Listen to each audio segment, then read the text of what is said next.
All right, what is up, people? If you think you've got American politics all figured out, you might want to buckle up. We are about to dive into a story that created one of the weirdest alliances you will ever see. So if you're here for wild explainers like this one, smash that subscribe button, because this one is a doozy. Let's go. Okay, let me ask you a question. When you think about organizations that defend the rights of transgender people, who pops into your head? You're probably thinking of the usual suspects, right? The ACLU? PIFT, yeah, of course. That's a gimme. The Human Rights Campaign? Absolutely. I mean, it's literally in the name. But in this one very specific, very strange case, the loudest and most aggressive defense came from a group you would never, ever, ever see coming. Get this, the National Rifle Association. No, that is not a typo. It really happened. So, how in the world did we get here? Let's break it down. So first things first, let's look at what the NRA actually said. Because wow, their stance was something else. And they were not quiet about it. They blasted this incredibly blunt statement out on X, making their position 100% clear. No room for interpretation, no apologies. So the NRA framed their argument like this. Their job is to protect the rights of all law-abiding Americans, period. And they reject what they call arbitrarily stripping those rights away without due process.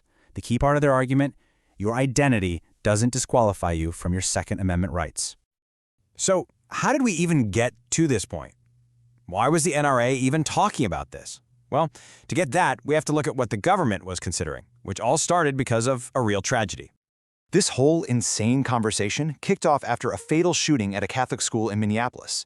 It was a horrific event that, like so many others, led to immediate calls for action. Now, according to the reports, the shooter was 23-year-old Robin Westman. News outlets pointed out that Westman was reportedly born male but identified as female, and that one detail became the absolute center of the government's entire response. So after the shooting, the Department of Justice starts having internal discussions. A DOJ spokesperson eventually confirmed that, quote, a range of options were on the table for how they might respond. The official goal, they said, was to, quote, prevent mentally unstable individuals from committing acts of violence. But the reported focus on the shooter's gender identity is what really lit the fuse on this whole thing. And that brings us right to the main event. As the DOJ was weighing its options, the NRA just jumped right into the middle of it with a very loud, "Not so fast." And right here, you can see the two clashing worldviews perfectly. On one side, you have the DOJ, focused on stopping violence and reportedly thinking about a ban based on a group identity. And on the other side, you have the NRA, laser-focused on protecting rights for all citizens until an individual loses them in court. These are just two completely different ways of looking at the same problem. So, was this a brand new, principled stand for the NRA, or is this kind of part of a pattern for them? Let's take a quick look back at their history to see how this all fits together. To really get the NRA's playbook, you just have to look back a couple of years to that whole debate over bump stocks. You remember that, right? Okay, so after the awful Las Vegas shooting in 2017, the NRA at first seemed kind of open to new regulations on bump stocks, but they very quickly did a complete 180 and went all in on opposing a federal ban. Their opposition was a huge deal, and eventually the Supreme Court actually struck down the ban. It shows you a really consistent pattern. When there's a sweeping federal ban on the table, their answer is almost always a hard no. Okay, so let's zoom out. Forget the crazy headlines for a second. What does this bizarre political moment really tell us about what's going on? At its very core, this is a fundamental clash of principles. It's a debate over whether you can restrict rights for an entire group in the name of public safety, or if rights can only ever be taken away from one person at a time on a case-by-case basis. So, here are the big takeaways. Number one, politics creates the absolute weirdest allies you can possibly imagine.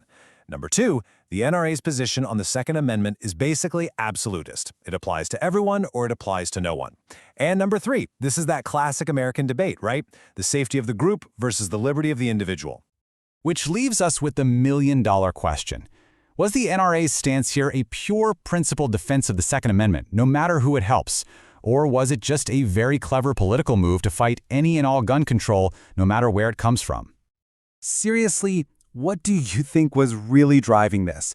Was it all about ideology, or was it just about opportunity? Let me know what you think in the comments below.